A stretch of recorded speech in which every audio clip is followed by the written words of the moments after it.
So hey guys, welcome back to the channel. Welcome to Appalachia's Homestead. I hope you're doing well out there today. I know a lot of you have gotten a lot of snow overnight. Here it is, November 1st. We got below freezing last night, and no, I don't have any goat babies yet. But we're hanging in there. We got all of the girls moved with the exception of 4. So what we've done is we've brought in 8 of the 12 girls that we know are, that we feel, let me rephrase this, that we feel are most likely to give birth first. That's not foolproof. So tonight what we're going to do is we're going to go ahead and move the last 4. Kind of takes several people to kind of do this because what we're trying to do is separate the wethers and the buck from the actual does themselves. And see, that's such a close herd. I mean, they get along great. They're all good to each other. They look out for each other. So they're kind of like, what are you doing? What are you doing? What are you doing? And of course, the girls that are up, some of them might be up a couple of days early. You know, we don't know exactly when each individual girl is going to have goat babies, right? Goat kids. But we are trying to be very safe about it because the weather has gotten so cold so quick. Now, we're going to bounce out of this cold weather spell by the weekend. We'll be well above freezing. And I think in the daytime, we're actually going to be in this like 72 degrees. So it's going to be pleasant. But when it gets below 40, 45, 50 degrees and you've got babies out there dropping and you've got new mamas, you want to make sure that you're doing everything that you can to make sure that you are safeguarding those babies as much as possible in the event that the mama, especially the new mamas, might reject them or she just doesn't know what to do. I mean, that does happen. So we'll talk more about that in a minute, but let me show you what I did here. Okay, I promised you I would do my second persimmon reading. I actually want to get out there today if I can, if the wind has not knocked them all off the tree. Probably has, but I'm going to try to get some persimmons to make some persimmon bread. I think that sounds delicious. But here we are, first freeze, November 1st. Persimmons are sweet, they're ready to go. In fact, these have been sitting here for about a week and a half, so they are overly ripe, very tasty. But we popped some seeds. You wanted to see the second final reading that we always do every year. We do an initial early read just for fun. This is the one that we always like to see because everybody thinks this is the one that counts. I don't see any difference between usually I've never seen a difference between the ones I do in September versus the end of October into November because the little seeds are already developed. But I digress. You want to see? How's it going to look this winter? All righty, let's see what we've got going on here. So you can see this is actually what you have inside of the persimmon when you pop it out. You see how they have formed and they look like almonds. I think they look like little almonds. So I've cracked them open and then we're actually going to see inside. Do you see right there, right inside? I feel like I'm playing Operation. Does this I'm about to take a wishbone. What are we doing here? What are we doing here? All right, guys, so here's what you've got. Okay, I mean, you can already tell from a distance, the spoons are all in there, and that means your winter will stink. All right, so here's what we've got. Up here, that one right there is definitely a spoon. Spoon. You got a spoon down in here. You've got a spoon over there. You've got a spoon. They're all spoons, guys. Okay, every single one of them. This one is hanging on by a prayer there. You see it right there?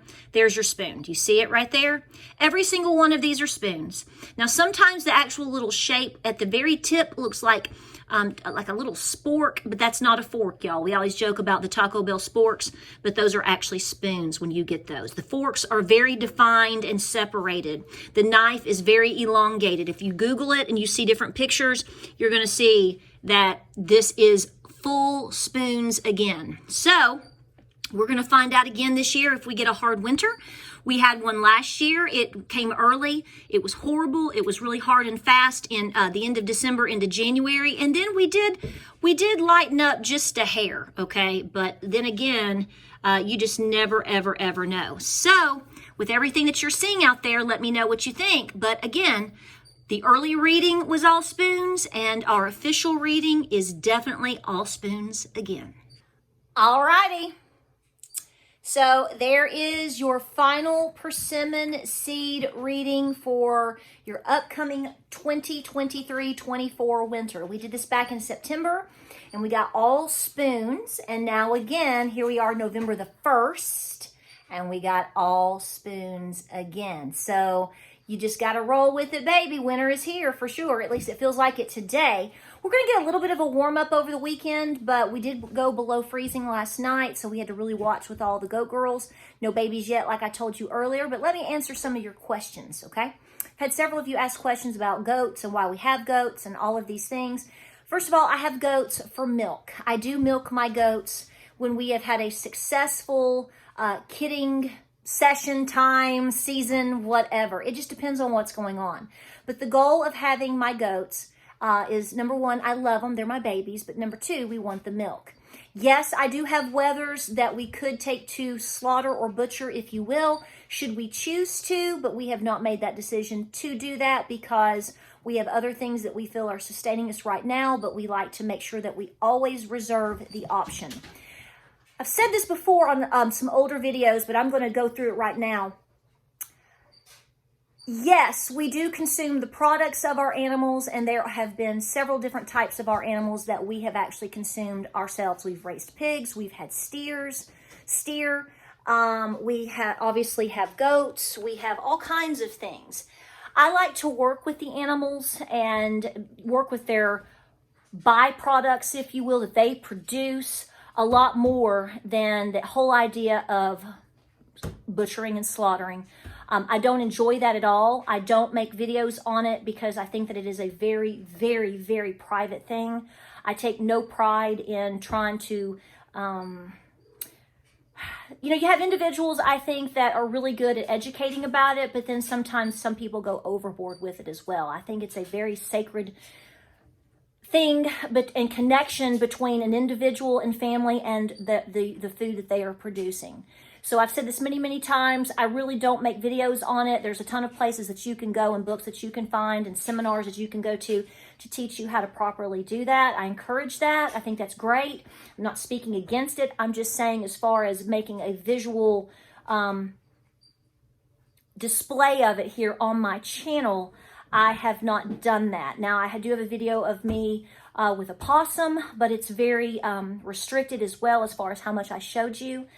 Because I do believe it's important to understand that when you take something, you have to make something of it as well. So I think that's a very private and spiritual thing. But I do have wethers. I love them to bits. They are my babies. I have no intentions at this time taking them to butcher or for slaughter. But if things got difficult and I needed to do so, that would be the first ones to go. And, well, that attitude goes towards basically all of my animals. I think that if you are getting animals and you know that you are absolutely going to be butchering them, you have a different approach towards them, in a sense, than you do the ones that have become more of a family member. It's hard for me to explain that. What I mean is they're all family members.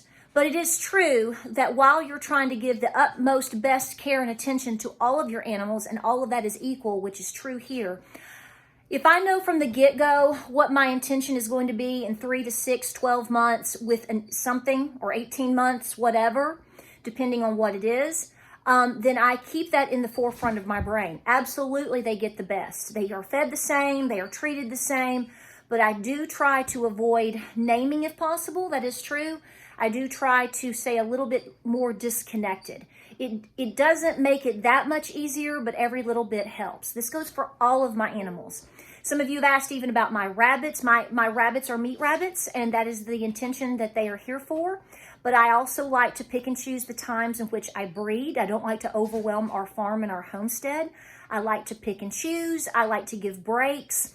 I like to try to semi-strategize space and all of these things. I know you're trying to strategize space, but you got 12 does out there about to throw a bunch of kids. I get it, okay? But if you notice, I didn't breed my cows. Not yet. That was by design. So my animals are here because we learn from them, and we love to use any byproduct, any product that they produce, a byproduct besides themselves. I mean eggs, milk, etc. But I'm not against butchering or slaughtering. But again, you're just not going to find that on video here. I'll talk about it when we do it, and I'll show it as far as we've done it when we do it sometimes. But at the same time, that's not the forefront of my mission here. Again, you can go a lot of different places, get a lot of different books, go to local seminars, call your local extension office. They will hook you up with trying to find you classes or resources in order to teach you how to do that. I'm not your girl for that because I think it's too private. There's just some things I think in this life, even though we are on this microwave, TikTok, show all, tell all society, that's where we are now, I still think that privacy in some things is still a very positive thing. Those of you that understand, I appreciate you. Those that don't, well, find another channel. I don't know how else to say it. But my goats are for milk. They are, the forefront of the meaning to have them is that alone. And depending on how much milk I need or how cooperative each individual girl is or which ones come into milk better than others, those will be the ones that we milk. And the milk is fantastic. You can't beat it. I'm sorry. You cannot beat raw milk. No matter where you go, what you buy, whatever. The difference between raw goat and even cow milk versus anything that you'll get in the store, you can't even compare it. So we'll just leave it at that. Now, I have had some questions about why I would bottle feed some of the babies. A lot of times people ask these questions because they come from a place of pure ignorance. And I don't mean you're stupid. What that means is you don't have any experience. I mean, I'm ignorant of a lot of things too, okay? But as far as bottle feeding, I don't mind bottle feeding. It's a very special time to bottle feed these babies, but it is exhausting. When you have goat kids that have to be bottle fed, notice I use the word have to be. Typically, it's because they've been rejected by the mom, or like I've said before in many videos recently, if you have a new mama, she may not exactly know what to do the first time. And if you're up against really bad weather conditions, then the baby can die very quickly. Because when they're born, they're wet. And if you go out in the field and it's 32 degrees and she gives birth and then she's sort of traumatized, we have seen this with one of our girls, and she didn't tend to the babies. She didn't know what to do. It's like she was in shock. Well, within a few minutes, they froze to death because she was not trying to stimulate them. She wasn't eating the afterbirth. She wasn't cleansing them. She wasn't trying to get them up. She wasn't trying to get them to nurse.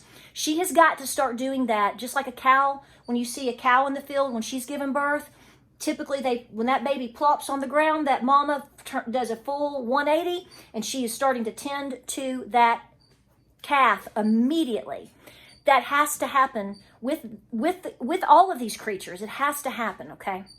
So long story short, this is typically why if I feel that she's given birth and the babies are on the verge of not doing well, they're freezing, or they could die because she's not doing what she needs to be doing, or you could have a situation where she is a good mama, but she doesn't produce enough milk. I had one situation with that as well. I barely got any colostrum out of her. Okay, and then she never really came into any milk after. So I took the baby, brought it all basically back to life, and then raised it, me, myself, and I, for weeks. When you bottle feed a baby, when you bottle feed these babies, these goat kids, you're bottle feeding for 12 weeks. Some people do 8 weeks, but I do 12. That you can figure out what you need to do as far as time on that. That's up to you. Most people that I know that are really serious about raising goats and have done it for a long time, they completely insist that you do it up to 12 weeks. Now, you will be weaning during that time period.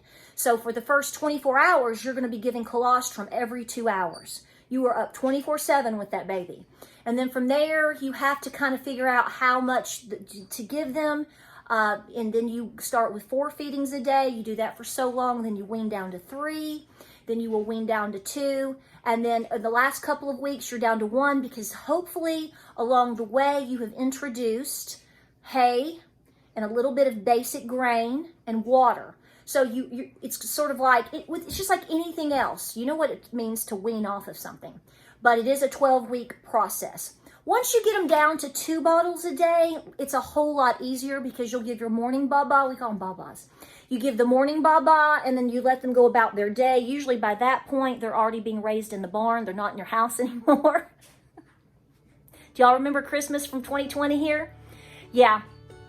Yeah, we had 20 plus goat kids in a 2.5 day period, and it was 15 degrees. My husband's back. And it was a very trying time. So I don't take the babies from their mamas because I take a pride in that.